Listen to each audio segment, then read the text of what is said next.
Assalamualaikum warahmatullahi wabarakatuh. Perkenalkan, nama saya Naya Zafina, NPM 231110300133. Baik, di sini saya akan membaca tentang pola suksesi makrobentos di perairan Sabang pasca tsunami. Nah, jadi Pulau Sabang terletak di bagian paling barat Indonesia dan berada di sebelah utara dari Provinsi Nanggro Aceh Darussalam. Sebelum tsunami terjadi, pulau ini diketahui memiliki terumbu karang dengan kondisi yang cukup baik dengan keragaman dan kelimpahan ikan karang yang banyak. Tahap awal kejadian suksesi adalah kolonisasi, yaitu penempatan atau penghunian habitat yang kosong oleh sejumlah organisme. Kolonisasi ditentukan oleh dua hal, yaitu ketersediaan larva sebagai sumber dan substrat tempat menempel, komunitas makrobentos, dan kualitas perairan di sekitar lokasi berdekatan maupun dari tempat yang jauh, serta sifat reproduksi masing-masing spesies karang akan mempengaruhi suksesi.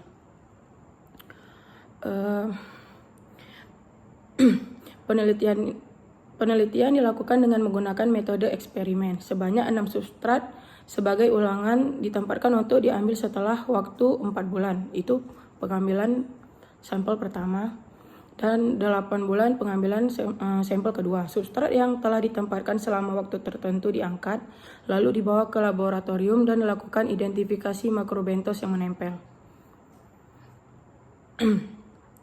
Hasilnya secara umum, kurva dengan stadium 1 menandakan komunitas dalam keadaan produktivitas yang rendah, kondisi yang labil dan gampang berubah. Selain itu, stadium 1 dari kurva frontier juga menandakan kompetisi antar spesies yang tinggi, sehingga adanya spesies tertentu yang sangat dominan dalam hal kelimpahan, tingkat keragaman yang relatif rendah, serta kelangsungan hidup komponen biotik yang minimum. Lebih jauh, frontier menjelaskan bahwa stadium 1 tersebut menandakan kondisi ekosistem yang masih juvenil atau muda, di mana suksesi masih pada tahapan awal. Biasanya kondisi ini terjadi dalam lingkungan perairan yang tercemar atau terpolusi. Dalam kondisi seperti ini, komposisi ekosistem lebih ditentukan adalah faktor abiotik dibandingkan faktor biotiknya.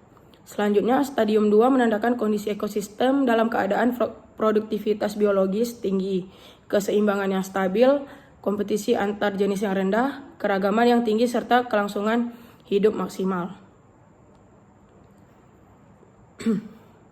Kondisi pembagian relung yang lebih baik pada pengambilan kedua di Pulau Klah dan Mangrove Beach ini memberikan gambaran bahwa stasiun ini lebih menjamin bagi hidupnya sejumlah organisme bentik tanpa ada satu kelompok pun yang mendominasi. Keragaman spesies akan lebih tinggi dan jumlah individu masing-masing spesies cenderung berimbang.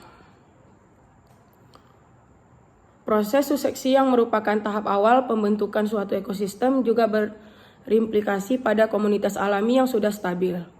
Suksesi makrobentos yang didominasi oleh beberapa kelompok organisme tertentu di stasiun Gapang Mangrove dan berada dalam bentuk stadium 1 selama pengamatan juga tercermin dari kondisi ekosistem terumbu karangnya yang jelek dibandingkan dengan stasiun lainnya berdasarkan persentase tutupan karang kerasnya.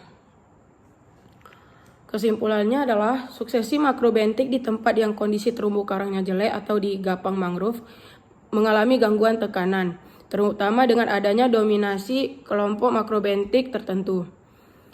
Di tempat dengan kondisi terumbu karang yang sedang atau di Pulau Klah dan baik di Gapang Beach, proses suksesi terus bergerak menuju tahap keseimbangan di mana adanya pembagian relung yang baik.